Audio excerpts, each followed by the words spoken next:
আপনারা কি কখনো ঊনকোটির নাম শুনেছেন?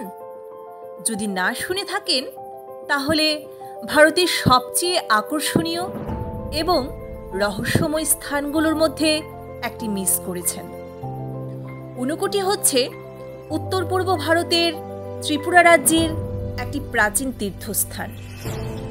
ঊনকোটি ত্রিপুরা রাজ্যের ৮টি জেলার অন্যতম ঊনকোটি জেলার কৈলাসহর মহকুমায় অবস্থিত একটি তীর্থস্থান। এই তীর্থস্থানের নামানুসারে জেলার নাম হয় ঊনকোটি। রাজধানী আগরতলা থেকে ১৭৮ কিলোমিটার দূরত্বে অবস্থিত এই তীর্থস্থান।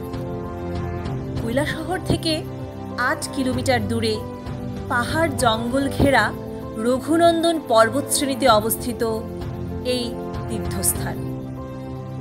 কম্বোডিয়ার আঙ্কর বাট মন্দিরের নামে ঊনকোটিকে উত্তর পূর্বের আঙ্কর বাট বলা হয়। এটি একটি ভাস্কর্য প্রতীক এবং প্রাচীন শৈবস্থান, যেখানে পাথরে খোদাই করা প্রতিমা এবং দেবদেবীর মূর্তি রয়েছে।